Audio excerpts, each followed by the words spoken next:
Film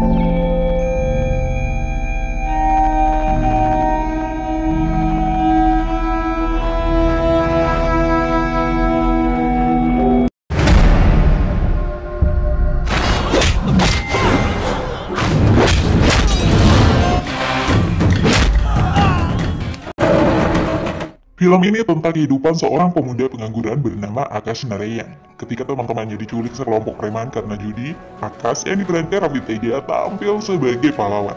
Kehebatan bertarung Akash sudah terkenal di desa Kesavaram, tempat tinggalnya. Pukulan Akash bisa membuat orang langsung pingsan, sering ngomel. Dua kakaknya memiliki pekerjaan, sedangkan Akash masih saja berkeliaran tanpa arah tujuan.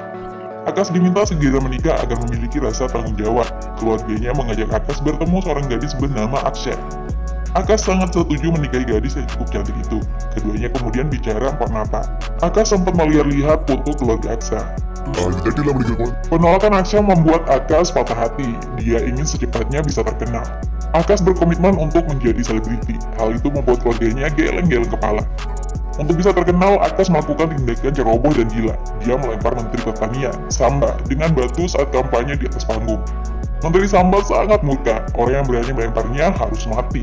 Akash didatangi ke penjara. Polisi mempersilahkan menteri jika ingin menembak Akash yang sudah babak belur. Tapi orang yang akan ditembak justru tidak takut mati. Ayo tembak, saya tidak kenal rasa takut, ujar Akash. Keberanian Akash membuat Samba terhenyak. Akash dikeluarkan dari penjara. Ketika ditanya mengapa melempar batu dengan polosnya, Akash menjawab agar diliput media. Jika tujuannya membunuh, Akash akan melempar bom. Akash hanya ingin menjadi orang terkenal saja dengan sensasi yang dibuat. Samba tertawa melihat karakter unik Akash. Samba ingin Akash bekerja untuknya. Tawaran itu diterima dengan syarat diberikan gaji Rp100.000 per bulan. Samba menyetujui itu. Malamnya, Samba menemani sahabatnya, Menteri Dalam Negeri Nagapa yang sedang bermuram kerja. Putri Nagapa, Serada, akan pulang dari luar negeri untuk menikah. Nagapa khawatir musuhnya akan membahayakan Serada. Tidak mungkin juga Serada dijemput dengan pasukan. Samba menawarkan bantuan. Anak buahnya yang bernama Akash bisa diandalkan untuk melakukan tugas itu. Samba menjamin Akash akan melaksanakan tugas dengan baik. Akash pergi menjemput Serada di bandara. Sosok Serada yang diperankan Rasikana terlihat sangat menawan di mata Akash. Wajahnya menyejukkan, senyumnya membahagiakan. Dalam perjalanan pulang, mobil mereka ditabrak musuh. Gani Reddy yang merupakan musuh ayah Serada memblokir jalan raya. Nyawa Serada ingin dihabisi. Akash menyelamatkan Serada. Musuh di hadapannya dibabat habis.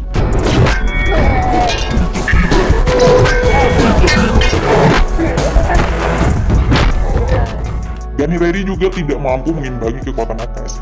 Jika mau, Akash sangat mudah membunuh Gani Reddy.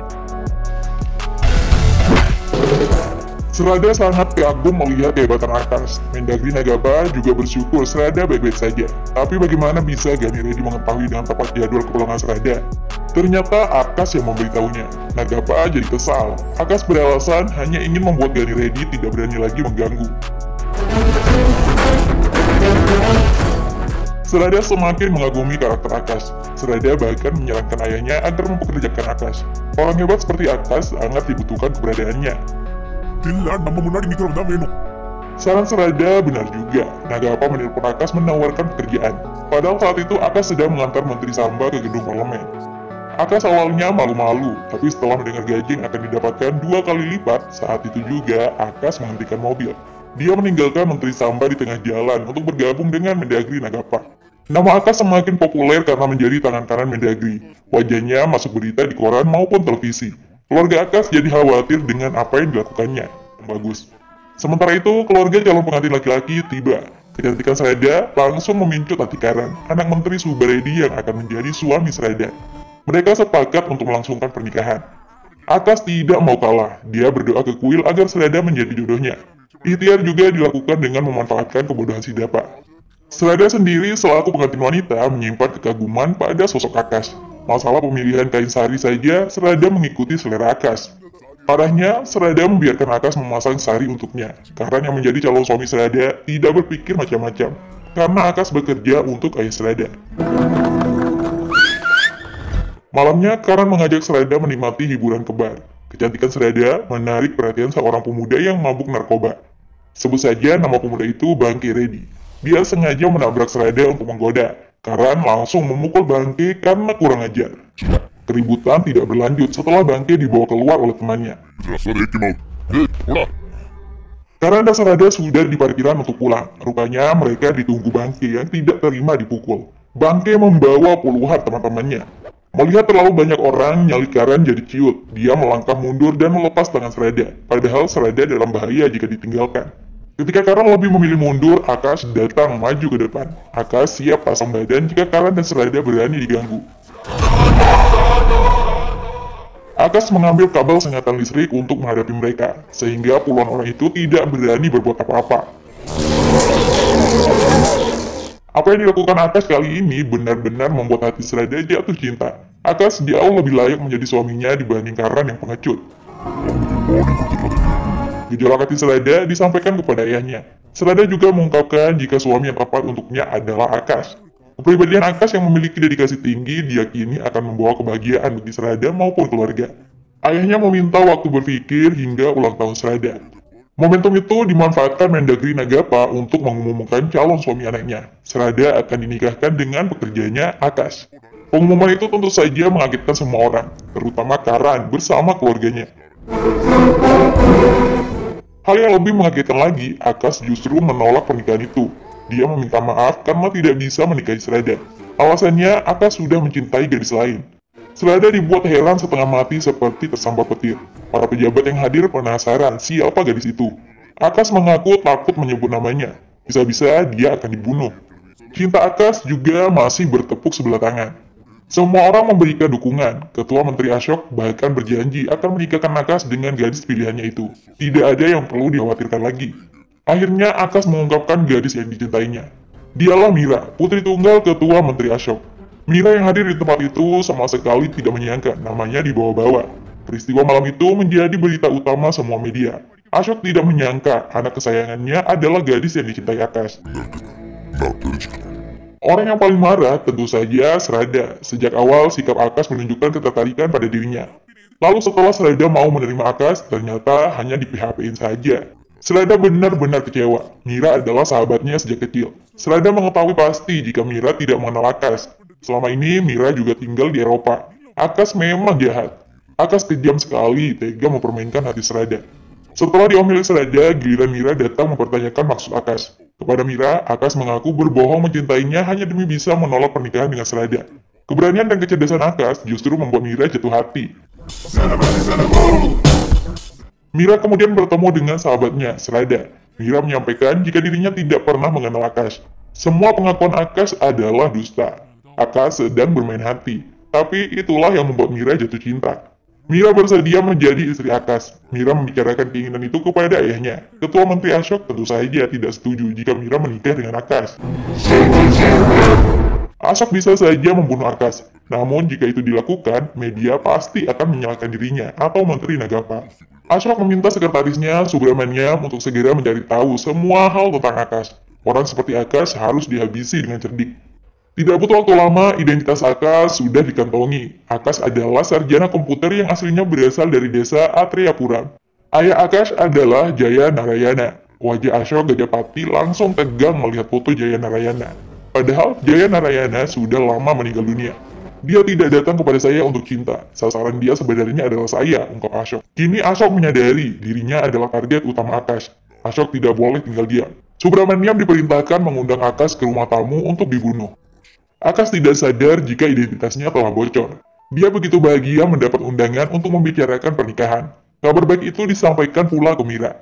Akash datang bertemu Ashok dengan penuh semangat. Tempat itu sudah banyak dijaga petugas. Ada pula penembak jitu yang siap melenyapkan Akash. Ashok menanyakan sendiri identitas dan latar belakang Akash. Dengan jujur, Akash memberitahu semuanya, termasuk tentang ayahnya, Jaya Narayana, yang sudah meninggal.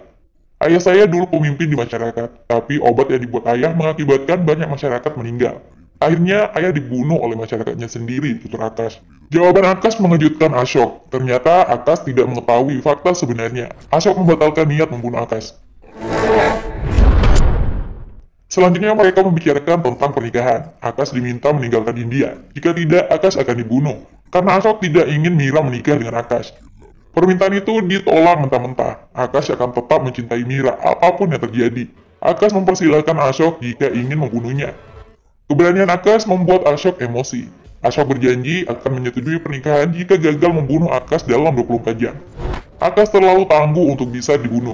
Anak buah Ashok mampu dilumpuhkan. Paginya, Akas datang lagi menemui Ashok. Akas menuntut janji yang telah diucapkan, bahwa Ashok akan menyetujui pernikahan. Dalam kondisi tersudut, Ashok tetap saja tidak ingin Mira menikah dengan Akas. Sebagai gantinya, Ashok akan memberikan Akas harta yang banyak asal mau melupakan Mira.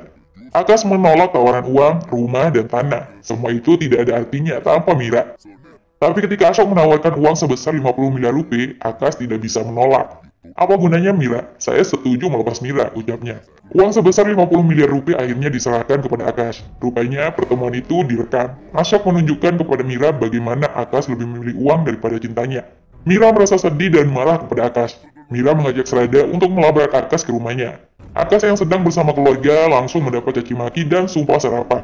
Hebatnya permainanmu. Kamu tinggalkan Serada demi saya, lalu kamu tinggalkan saya demi uang. Bagaimana dengan keluargamu nanti? Ujar Mira.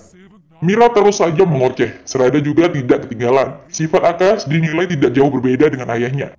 Itulah mengapa nasib ayahnya mati dibunuh masyarakat. Akas marah karena ayahnya dibicarakan buruk. Akas akan membunuh siapapun yang berbicara buruk tentang ayahnya. Akas kemudian menceritakan masa lalunya saat masih kecil di desa Atriapura.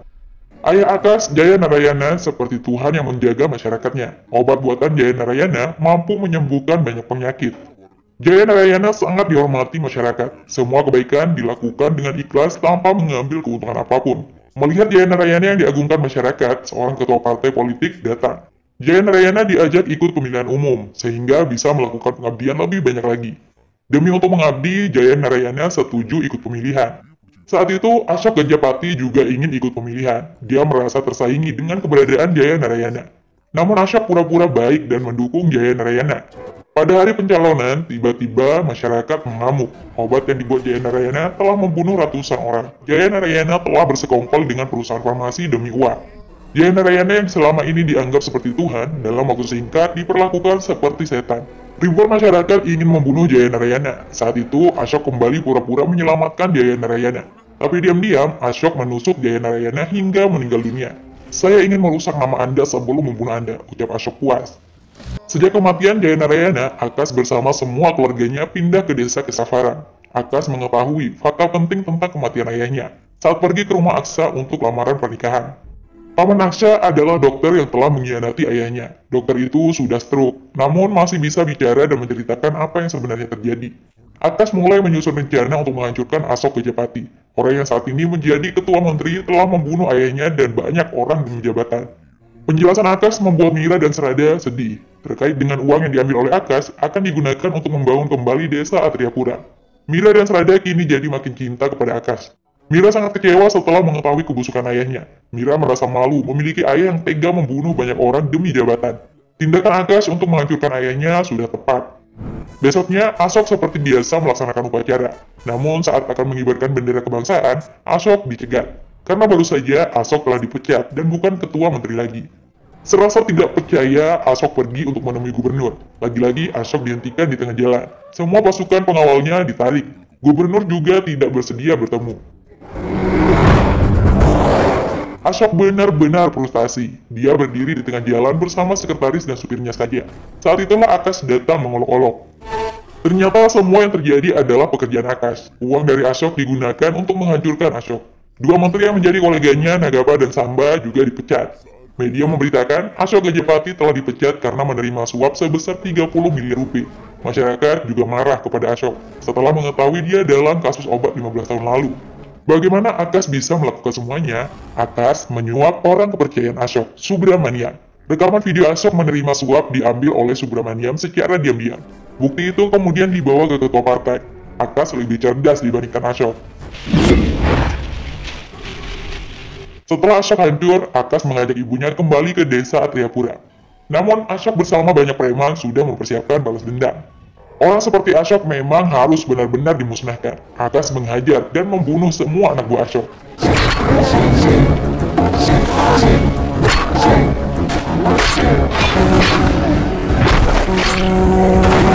Sedangkan tubuh Ashok dilempar ke masyarakat.